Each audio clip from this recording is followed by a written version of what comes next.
children, your families, and let's continue growing in our experience with Jesus. These days, as you know, as I told to the children, they are the Olympic Games. And what has this to do with the Bible? What can we learn anything about that? And I thought about this title, Olympic Christians. What are the Olympics? The Olympics are kind of game that started many years ago. They say that the Greeks were the ones that they did this kind of competitions and to show, the strength, to show your resistance, your resilience, the capacity to show maximum from you. And it's interesting that every Olympics you find again new sportler that they beat the records. Just a few days ago, I do not saw those races, but just checking some internet, some statistics, some information. We see here one man from Uganda, I think his name is Cheptegei, that he beat the Olympic record in 10,000 meters. It's a long race. And there he is with his new record in time. And we know that there's people that is good in running, fast running in different places. But it's not just that. I like to see the news. And my children were also spending some time looking to some of those. And I just hear some reports of this man. The one that saved the life is a Frenchman. And imagine the Olympics are in France, and then they are trying to encourage the French sportler that they may win a race. And he was swimming, and first he won 100 meter, and also he won 200 meter. Both races he won, he got gold. But when he was, I think, in the 200 meters, he was not going first. But he heard the public that they were chanting, and they were encouraging him, and they were mentioning his name. And he later on in the report, he said that when he heard his name, he got strength and courage to do faster. And he was swimming, and I watched the video of this race, and he was swimming, I think was third, but then he was second, and then he managed to be the first, and he even made a record. How interesting is just because of the encouragement of the people that give him motivation, do the best you can. And he won another one. We see here another lady, I think it's from Australia, another record. We see here in different kind of sport, they try to show the best they can. When I was living in Austria, many years ago, I was studying with a lady that her son was trying to compete in the Olympics in China. And she was telling me that he was training in the swimming pool every day 7 hours. Imagine 7 hours swimming, but not just relaxing swimming. These are going to the muscle, to the maximum capacity, because they want to strength. But I found curious this video. I hope you can see the video. Let's see if you can hear something.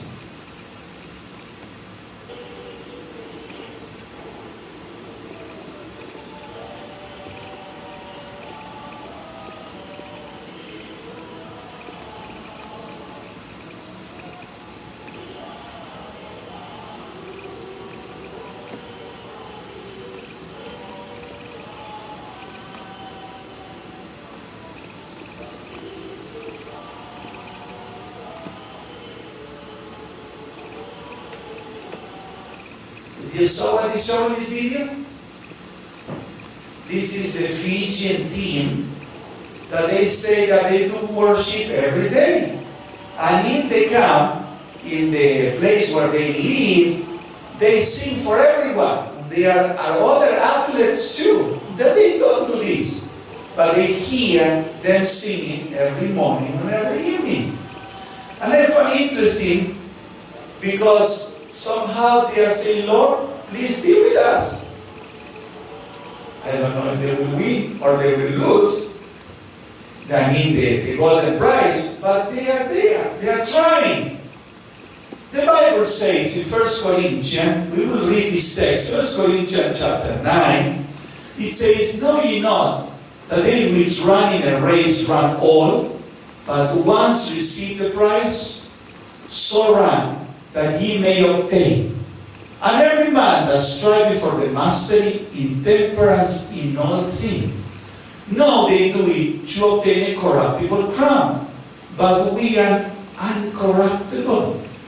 I therefore so run, not as uncertainly, so fight as not as one that beateth the air, but I keep under my body and bring it to subjection, lest that by any means, when I have preached to others, I myself should be a castaway.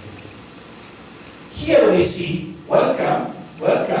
Here we see in this text that is taking the example of similar races like the Olympic. I was just mentioning that today in people's mind and in the news are all these about the Olympics. The American wants to see which American is winning gold, and the Australian wants to see which winning gold, the Jamaican, which in every country is trying to encourage the athletes. And I was also sharing that even some groups of athletes in the Olympic, they bring the Christian spirit there. But we are not there. We are not competing there. But the Bible is telling us that we are also in a race. And this is called the Christian race. What is that race? It's not that you run in a stadium, but this is the race of life. Every one of us had a race. And every one of us, we want success in life. And success is like reaching the goal. It's like reaching the line where you say, I came to the end of my race. I win the prize. And I was telling the children stories. Children also want to have a prize. I wanted to have a prize when I was a child. And this is kind of in our nature. We want to be successful. We want to have a nice family. We want to have a nice car. We want to be doing good in business and everything. But here the Bible is telling us that in those races, only one gets the prize. But in life is not just one running. Every one of us running this Christian race of life. And the question is, how do we run this race? We try to compare it here, says, in this text says, and every man that striveth for the mastery is temperate in all things. What is the meaning of that? I ask you a question. Can those sportlers eat anything they want? No. Why not? Why is it so important? I found an article here. The one food that Olympics refuse to eat when training. Curious. What kind of food do they refuse to eat? Maybe some of the things that we like to eat. And the question is, why do we eat those things then? That is a problem. We want to be successful, but sometimes are we running the race properly in life? And that is the point. We want to be crowned with success. We want to receive the medal of achievement. But why do they abstain for these things? Do you think they don't like to have an hamburgers and cake with a lot of sugar or some fried thing? Why do they abstain for these things? Help me, please. Why do they abstain for these things? You know why? Success. They want to succeed. But why? Why? I want the facts. It's not good for them. Why is not good for them? It has nutrients in it. Yeah. For example, they have sugar, but this kind of sugar, excess of sugar, why is not good? Because they just give a peak, but this peak is just for a short time, but not for resistance in the long run. They abstain for fat. Even many of those athletes, they don't even eat meat. Why you don't eat meat? They need protein. But why do they don't do it? Because the better protein is the one that you get from vegetables, from grain. Why? Because the body assimilates them faster when you have more resistance. These are facts. It's not Bible, it's fact. These athletes are they doing these things. But we sometimes, you know what is a problem? We don't look in the long run, but we just look in the moment. If I have the fun, please don't remove the fun from me. If I'm enjoying this moment, please don't remove that moment from me. And this is a problem. Because we want prize, but in this moment. That means that I want to have the fun in this moment, but if this moment of this fun is affecting me later on, will I succeed or not? You will not succeed. And those athletes, they are thinking in the long race. They are thinking that they want the prize. Do you want the prize also for your life? Do you want the success of your life? The Bible is so interesting because the Bible is trying to compare those facts. These are facts that we see in the Olympics. When it's trying to show you, if you want also the same, be careful. Even also what you eat. But not just what you eat. It's interesting because I have also here read some articles that even in the intimacy, they cannot sleep with the partners, with the wives. They cannot. Why? Because they are consuming energies that they need to put it in the race. That means that even in the pleasure, they cannot do it. Because this will affect the race. But what about us? Do we put pleasure in front of our race of life? Or we put values in front of our life? That do not mean that they don't have the relation with the family, with the wife, the husband. No. But they need to be temperance in all things as we read in the Bible. And the same is in our Christian life. We need to learn that success, it is the result of certain values that you need to keep in life. If I go back to the text, it says again, and every man that strives for the master is temperate in all things. That means that we should also learn temperance in all things. No, they do it to obtain a corruptible crown. It's true, they just medal, and sometimes even they lose, they sell it. But we are uncorruptible. Why?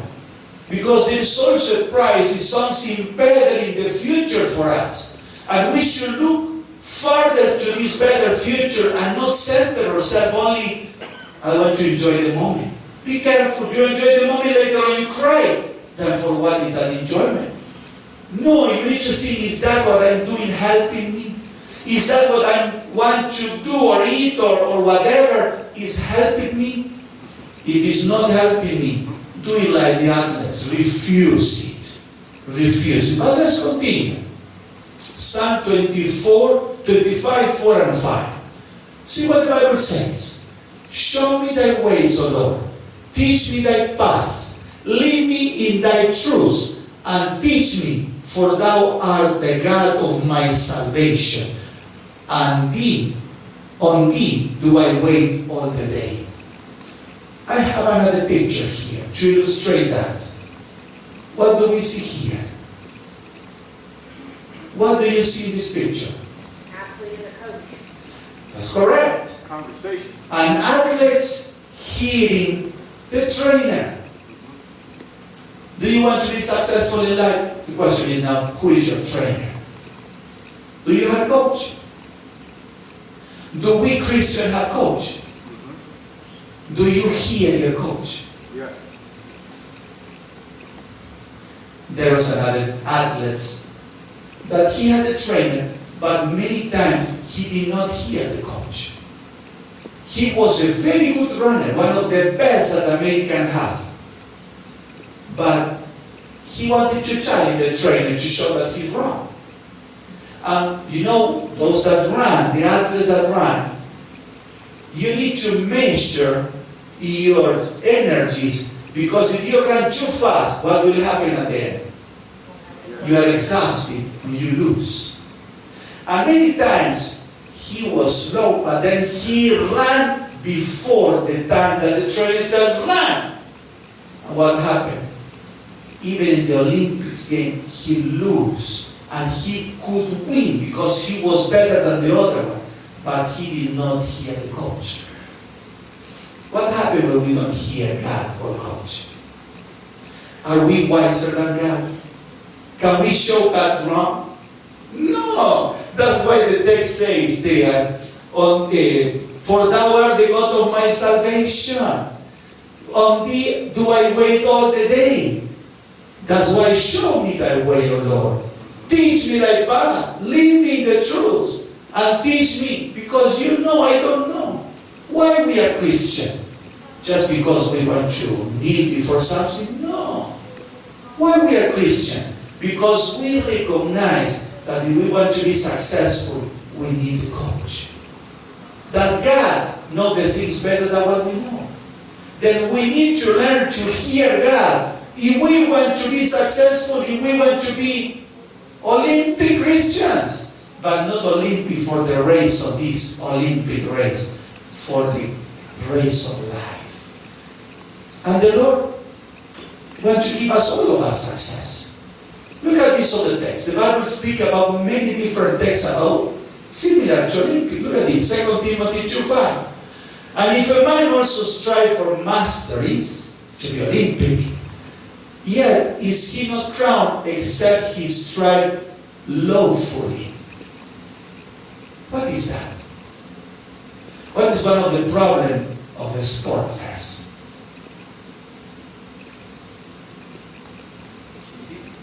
Cheating. And how do they cheat?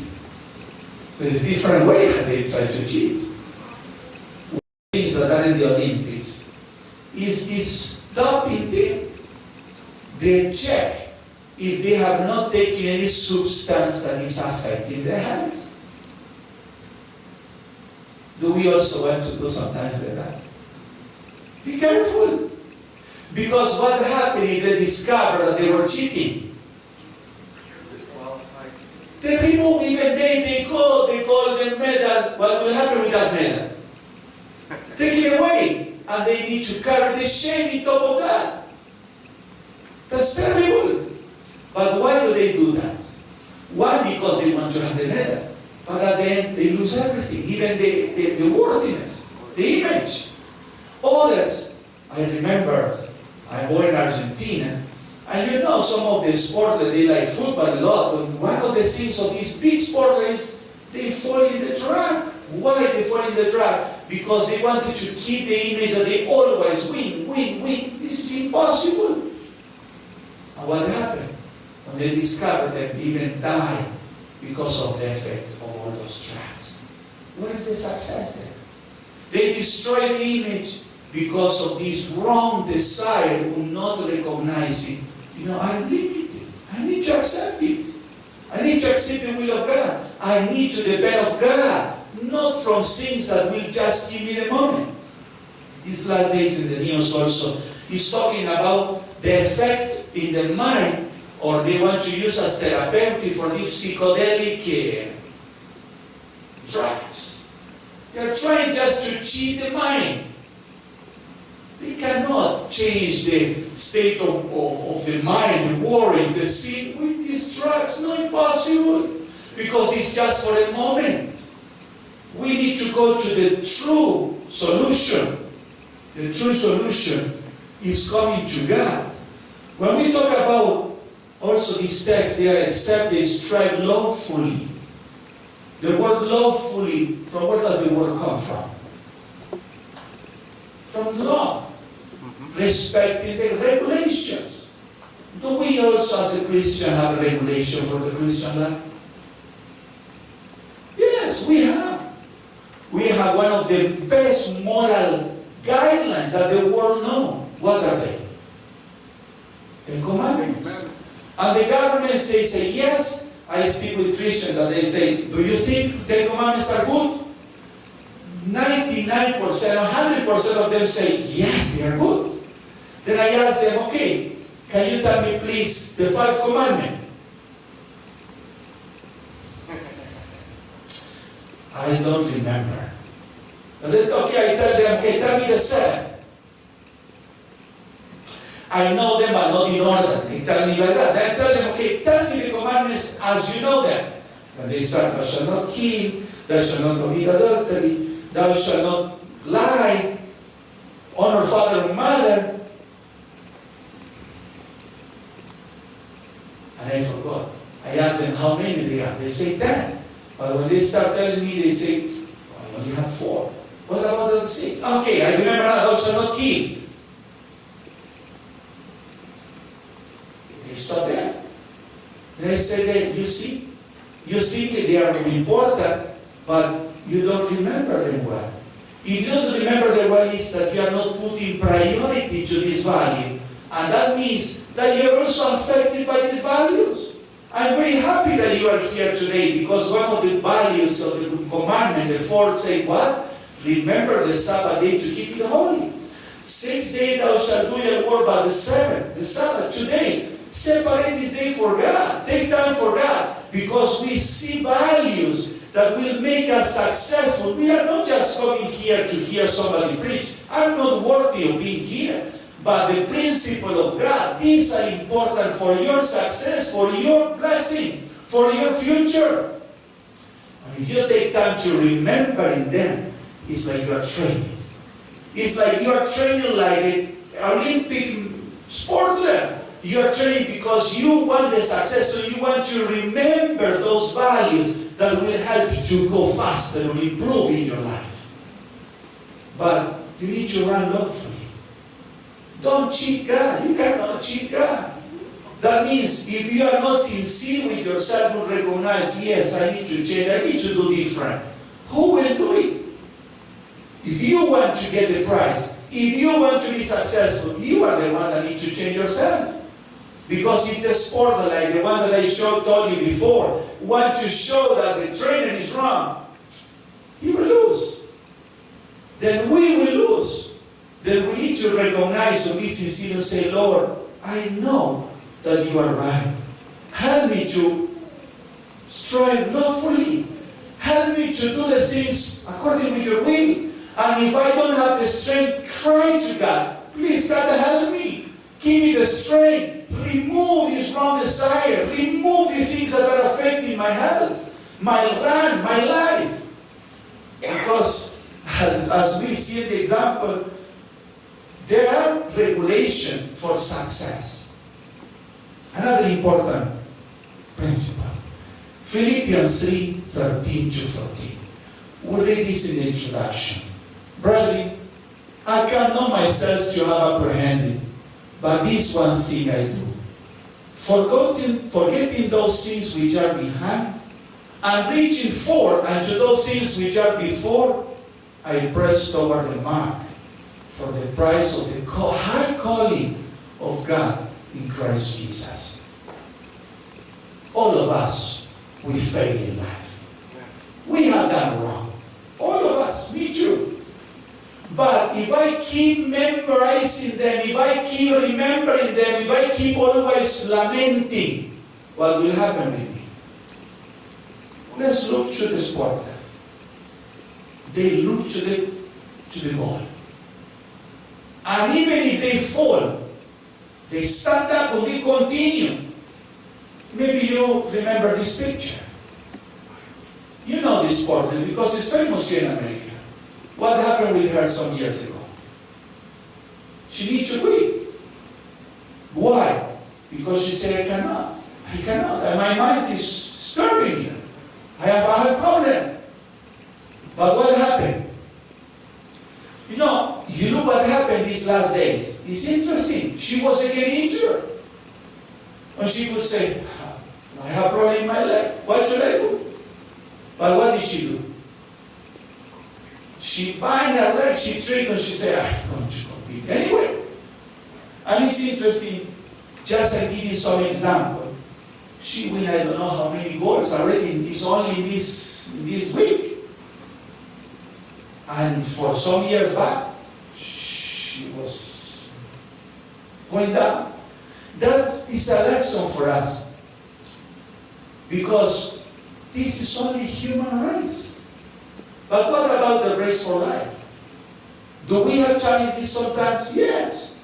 Do we commit mistakes sometimes? Yes. Do we get injured sometimes? Yes. Physically, emotionally, mentally. Because we are affected. Affected by things around us, affected by wrong things that we do, affected by many things. But what is the counsel of God? If we go back to the Bible text, I cannot myself to have apprehended. Even the Apostle Paul, he says, but one thing I do, forgetting those things which are behind. The goal is not behind. Where is the goal? In the front. And he continues saying, and reaching for unto those things which are before. That means that he forgetting it behind and say, no, I have a goal in my front. I have something to reach in the front. It's something important in front of me. And what is that? I press toward the mark for the prize of the high calling of God in Christ Jesus. There is a high calling for you. God is calling for you. And you know the text of the Bible say, I am at the door and I am knocking. Why the Lord is knocking? Because He wants to give us a chance. Because He wants to help us to be successful. Because He wants to see us to be happy, to be free, to be in peace.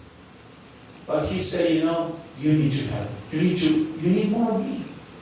Please, let me be your trainer. Let me help you. You can be successful. Even if you have been injured, put a bandage in your injury and proceed. Don't stay down. Maybe you remember a famous race that he was going first. He was an athlete, and suddenly he fell on the ground. And all the other athletes passed him. He was the first. But somebody came to help him. Do you know who was the one that came to help him? Have you seen that video? Many times you've seen this video. One of the public, a person in the public came down to help him. And the security people said, no, you cannot come to him. Who was the one that was going to help him? You know? It was his dad, his father. And he said, I don't care, I am his father. And he went and he pulled him up and said, son, let's continue, because he already tried one, but he had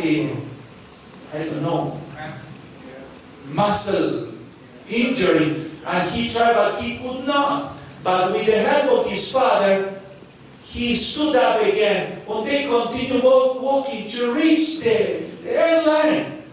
And what happened in that race? The whole stadium stood up and started clapping. Did he win the race? He was the last. But the whole stadium was watching to him and forgot for the one that won the race. What is the teaching on that?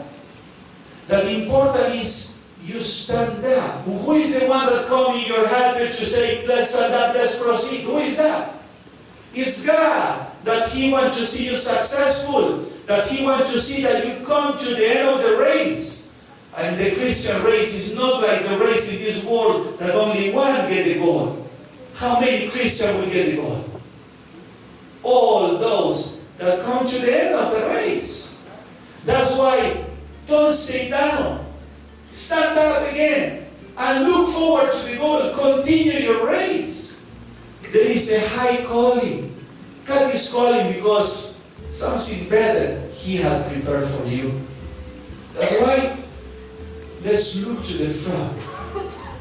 Hebrews says, Hebrews chapter 12, wherefore, seeing we also are compassed about with so great cloud of witness, let us lay aside every weight, and the sin which doth so easily beset us.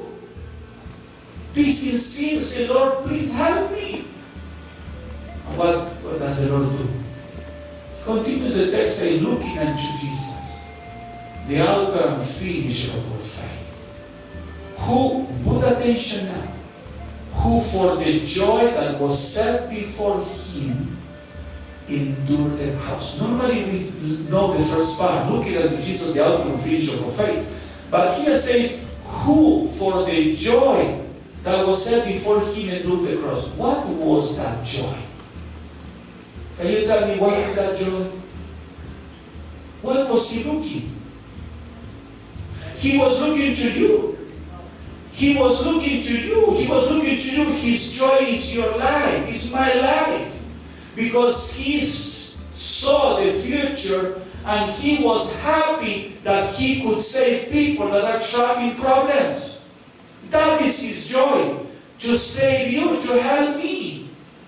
And because of that, what did he do? He endured the cross, despite the shame, and sat down at the right hand of the throne of God. Look at this girl. What's happening with this girl? She's crying. Why is she crying? Because Olympic training is hard. And sometimes this situation is hard in my life, in your life. And the trainer, what is the trainer doing? He's removing the tears. Say, you can. Don't give up. Jesus is the one that removes our tears. Because he did it for you. But he's telling you, no, I endured the cross because I saw you and because I have the joy in helping you. But he's telling me now, please, do the same. Please also remove the weight, remove the sin, and run the race. Continue, don't give up. Some people, it make no sense, like, bah, they just kill themselves, suicide. This is not the way of living life. Life is a purpose. And the purpose that God has for your life is to be a blessing for you. He has something better for you. He wants you to be an Olympic, to be successful, to be happy, to have a nice home. But sometimes, it's true, we have done mistakes in the past. But thinking the mistake of some of these athletes, they don't give up. Don't give up. God does not give up on you. God wants you to be successful. That's why he says, forget what is behind. Look what's in the front. You can be successful. Look at this beautiful text, 2 Timothy 4:7-8. I have fought a good fight. I have finished my course. I have kept the faith. Henceforth there is laid out for me a crown of righteousness, which the Lord, the righteous judge, shall give me, that they are not to me only, but unto all them also that love his appearing. It means that the crown is not just for one like the Olympics, it's for all. But for all of whom? Those that ran the race and kept the faith.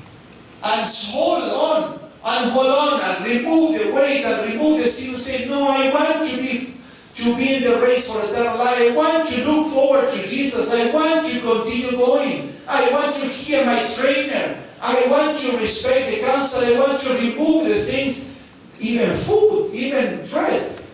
Interesting. You know Nike? Nike was created by one trainer that he tried to help one athlete in his race. Shoes, dress, everything. They tried to improve it, that they may reach the race better, faster. Does the dress also affect our race? Yes, everything affects our race for heaven, even our dress. That's why we need to say, Lord, remove my wrong things. Remove everything that is affecting me. Because I want to be successful. I want to get a crown.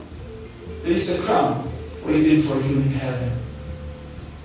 Don't lose the chance to get that prize. What you need to do is run lawfully, hear God, don't give up.